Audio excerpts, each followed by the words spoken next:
తాను పట్టిన కుందేలుకు 3 కాళ్లు, ఇంకా ఎక్కువ మాట్లాడితే 4. వాళ్లంతే. కాస్తంత మొండితనం ఎక్కువగా ఉండే వ్యక్తులకు ఈ సామెతను ఆపాదిస్తూ ఉంటారు. ఇక ప్రపంచ దేశాల అధినేతలలో ఈ సామెత ఎవరికి బాగా నప్పుతుంది అని అడిగితే ఆ జాబితాలో ట్రంప్ పేరు ఖచ్చితంగా ఉంటుంది. అలా ఉంటాయి ఆయన ఆలోచనలు, నిర్ణయాలు. తన మాటపైనే తానే నిలబడతాడో లేదో ఓ స్పష్టత ఉండదు. పూటకో మాట, రోజుకో తీరు. H1B వీసాల వ్యవహారంలో ట్రంప్ వైఖరి ఇలానే ఉంది. మరి మొన్నటి వరకు అసలు ఎవరూ తమ దేశంలోకి అడుగు పెట్టాల్సిన అవసరం లేదన్న దొరవారు ఇప్పుడు నిపుణులు అవసరం ఉందని, తప్పక ఈ వీసాలు జారీ చేస్తామని అంటున్నారు. కానీ ఇక్కడో పెద్ద మెలిక పెట్టారు. అదేంటో కాస్త వివరంగా తెలుసుకుందాం.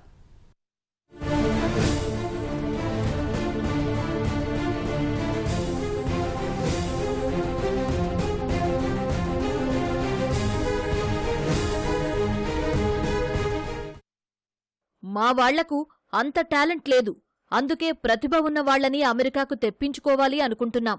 ఇటీవల ఓ టీవీ ఛానల్కి ఇచ్చిన ఇంటర్వ్యూలో అధ్యక్షుడు డొనాల్డ్ ట్రంప్ చేసిన ఈ వ్యాఖ్యలు కాస్త గట్టిగానే చర్చకు దారితీశాయి. మొదటి నుంచి ట్రంప్ది అమెరికా ఫస్ట్ నినాదమే. అందుకోసం ఏం చెయ్యడానికైనా వెనకాడరు. అయితే ఈ మధ్యకాలంలో తీసుకుంటున్న నిర్ణయాలు, చేస్తున్న వ్యాఖ్యలు మాత్రం విదేశాంగ విధానాలను దెబ్బతీస్తున్నాయన్న వాదన లేకపోలేదు. ఈ విధానాల్లో అతి ముఖ్యమైన H1B అంశంలో ఎన్నో కొర్రీలు పెడుతున్నారు ట్రంప్. ఈ వీసాలు పొందుతున్న వారిలో ఎక్కువ మంది భారతీయులు ఉండడం వల్ల ఆ మేరకు ప్రతి నిర్ణయం చాలా వరకు ప్రభావం చూపిస్తోంది. ఇప్పుడు తమ కొత్త విధానం ఎలా ఉండబోతోందో ఓ హింట్ ఇచ్చారు ట్రంప్.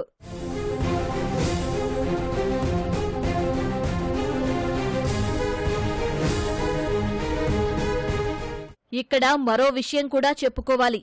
అమెరికాలో నైపుణ్యం ఉన్న వ్యక్తులు లేనే లేరని చాలా కరాఖండిగా చెప్పేశారు ట్రంప్.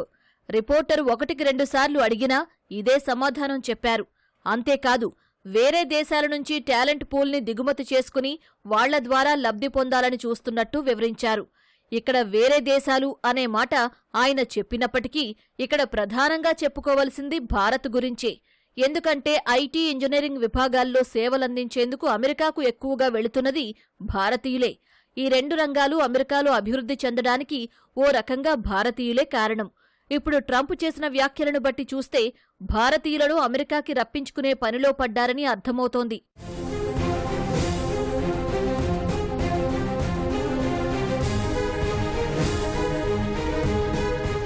ఇలా అన్నారు కదా అని ట్రంప్ ఏదో పెద్ద మనసు చేసుకుని భారతీయులకు అవకాశాలు కల్పిస్తున్నారని చెప్పుకోవడానికి వీల్లేదు.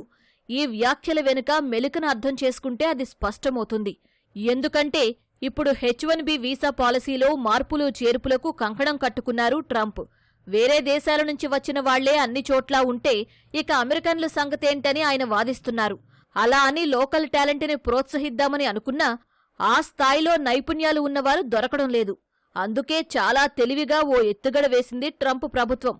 అదేంటంటే H1B వీసాలపై అమెరికాకి వచ్చిన వాళ్లు కొన్నాళ్లపాటు ఉండి అమెరికన్లకు శిక్షణ ఇచ్చి ఆ తర్వాత భారత్కి తిరిగి వెళ్లిపోవాలట. టెక్నికల్ పరిభాషలో చెప్పాలంటే ఇది నాలెడ్జ్ ట్రాన్స్ఫర్. చూశారుగా, ఇది ట్రంప్ తెలివి.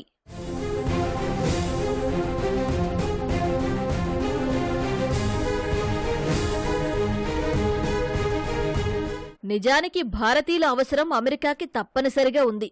ఇక్కడ్నుంచి నిపుణులు వెళ్లకపోతే అక్కడ పలు రంగాలు డీలా పడే అవకాశం లేకపోలేదు.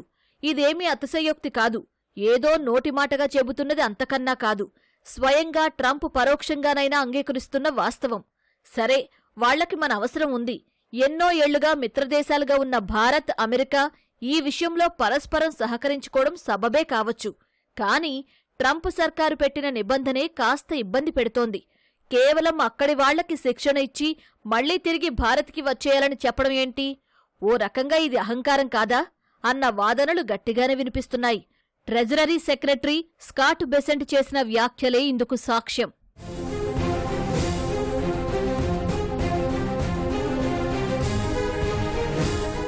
అసలు H1B వీసాలు ఎందుకు? దీని గురించి కాస్త క్లుప్తంగా తెలుసుకుందాం. 1990లో ఈ ప్రోగ్రాం అమల్లోకొచ్చింది. అవసరమైనప్పుడు తాత్కాలికంగా విదేశాల నుంచి నిపుణులను రప్పించడం ఈ ప్రోగ్రాం ప్రధాన ఉద్దేశం. ఒక్కో విభాగంలో నిపుణులకు ఈ అవకాశం కల్పిస్తారు. ఈ వీసా ద్వారా వచ్చి అమెరికాలో ఉంటున్న వారి సంఖ్య లక్షల్లో ఉంటుంది. ముఖ్యంగా సైన్స్, హెల్త్ కేర్, టెక్నాలజీ రంగాల్లో మానవ వనరుల కొరతను తీర్చుకోవడానికి ఆ ప్రభుత్వం వెతుక్కున్న దారి ఇది. అప్లికేషన్స్ మరీ ఎక్కువగా వస్తే లాటరీ పద్ధతిలో ఎంపిక చేసుకుంటారు. ఇంతవరకు బాగానే ఉంది. కానీ ఈ వీసాల కారణంగా స్థానికంగా ఉపాధి కోసం చూస్తున్న వారికి ఇబ్బందులు వస్తున్నాయి. విదేశీ ఉద్యోగులతో పోటీ పడలేకపోతున్నారు.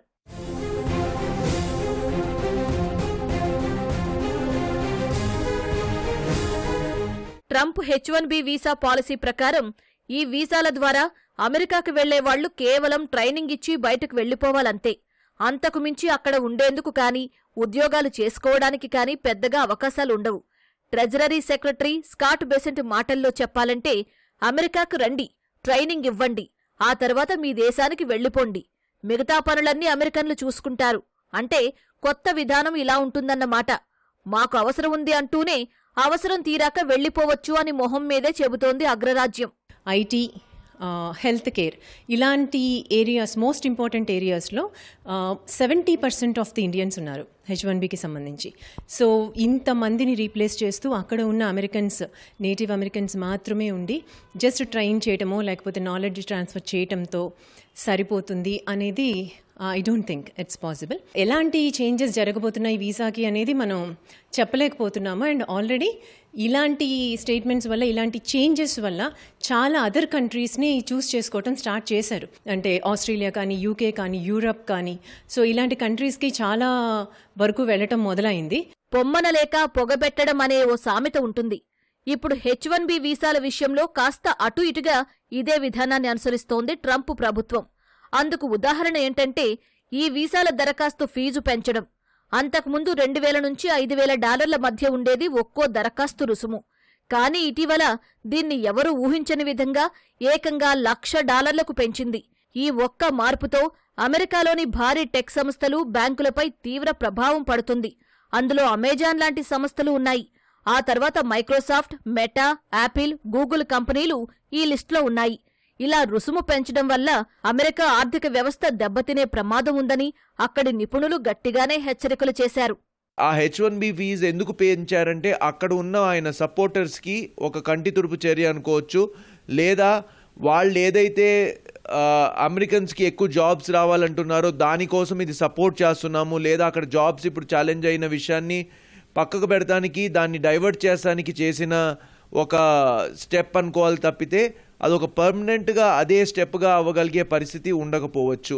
H-1B గనక క్యాన్సిల్ అయితే అక్కడ ఉన్న చాలా టెక్నాలజీ కంపెనీస్ కానీ, చాలా హెల్త్ అండ్ ఫార్మా కంపెనీస్ కానీ, చాలా లేటెస్ట్ అప్డేటెడ్ సెమీ కండక్టర్ కానీ, లేదా మిజైల్ టెక్నాలజీ కానీ, ఇలాంటి వాటికి సంబంధించి వాళ్ళ దగ్గర వర్క్ ఫోర్స్ లేదు.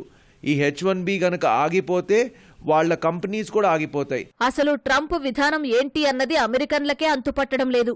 అమెరికా ఫస్ట్ నినాదంతో ఆయన గద్దెనెక్కారు. పూర్తి స్థాయిలో అమెరికన్లకే ఉద్యోగావకాశాలు కల్పిస్తానని హామీ ఇచ్చారు. అందుకే అధికారంలోకి వచ్చి రాగానే అత్యంత కీలకమైన వలసలు, H-1B వీసాల సంచలన నిర్ణయాలు తీసుకుంటూ వచ్చారు. ఓ దశలో అక్కడి భారతీయులను భయపెట్టారు. ఎంతో వివాదాస్పదమైన H-1B వీసా ప్రోగ్రాంని సంస్కరిస్తానని హామీ ఇచ్చారు. కానీ ఇప్పుడు ఉన్నట్టుండి తన స్వరం మారింది. H-1B వీసాలపై చాలా ఖచ్చితంగా వ్యవహరిస్తానని చెబుతూనే నిపుణులు అవసరమేనని, అమెరికాకి రావాల్సిన అవసరం ఎంతైనా ఉందని అంటున్నారు. ఈ రెండు ధోరణులు ఏంటో అని అమెరికన్లు తలలు పట్టుకుంటున్నారు.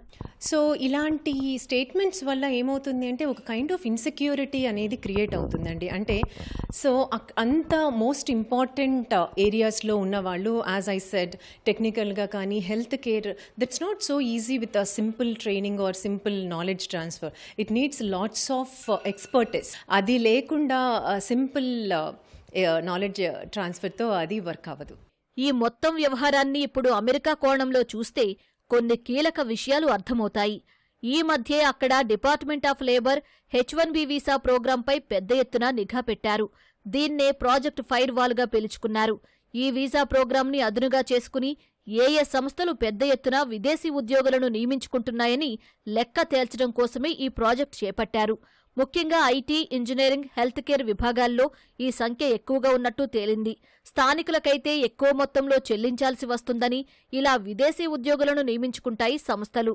అయితే ఇలా వచ్చిన వారిలో కొంతమంది సంఘ వ్యతిరేక చర్యలకు పాల్పడే ముప్పు ఉందన్నది ట్రంప్ సర్కారు వాదన. అందుకే వీలైనంత వరకు ఈ వీసా ప్రోగ్రాంని సంస్కరించే ప్రయత్నంలో ఉంది. ట్రంప్ ఎంత అనుకున్నా కూడా ఈ ఫారిన్ స్కిల్డ్ ప్రొఫెషనల్స్, స్పెసిఫికలీ మన ఇండియన్స్, మన తెలుగు వాళ్ళు స్కిల్డ్ ప్రొఫెషనల్స్ మీద డిపెండ్ అవ్వాల్సి వస్తుంది. ఈ వ్యాఖ్యల వలన మనం అర్థం చేసుకోవాల్సింది ఏంటి అని అంటే, ఈయన ఏదైతే H1B చేంజెస్ అయి చెప్పారో అలాంటి ఒక చిన్న హర్డిల్ అనే అనుకోవాలి, ఒక చిన్న స్టెప్ ఆగింది అనుకోవాలి తప్పితే కంప్లీట్గా ఆగదు. అండ్ కంపల్సరీగా అక్కడ ఉన్న ఏదైతే టెక్నాలజీ కంపెనీస్ కానీ, అక్కడ ఉన్న హెల్త్ అండ్ హాస్పిటల్స్ కానీ, వీటన్నిటికీ ఈవెన్ ఫార్మా కంపెనీస్ కానీ, రీసెర్చ్ ఏరియాస్లో కానీ ఇండియన్స్ తప్పగా అవసరం పడుతుంది. ఈ స్థాయిలో ఈ వీసా ప్రోగ్రాంని సంస్కరించాలని అనుకోవడానికి ఓ ప్రధాన కారణముంది. అమెరికన్ సంస్థలు అమెరికన్లకు తక్కువ జీతాలిస్తున్నాయి. అందుకే ఇకపై ఇలాంటి పరిస్థితి ఉండడానికి వీల్లేదని చాలా గట్టి పట్టుదలతో ఉన్నారు ట్రంప్. ఈ వీసా ప్రోగ్రాంని సాకుగా చూపించి స్థానికులకు తక్కువ వేతనాలు ఇవ్వడం అనేది సరికాదని ఆయన వాదిస్తున్నారు. ప్రస్తుతానికైతే ఈ మొత్తం వ్యవహారంపై డిపార్ట్మెంట్ ఆఫ్ హోంల్యాండ్ సెక్యూరిటీ గట్టిగానే నిఘా పెట్టింది. మరి ముందు ముందు ఇందులో ఇంకెన్ని మార్పులు చూడాలో, ట్రంప్ ఇంకా ఎలాంటి సంచలనాలకు తెరతీస్తారో.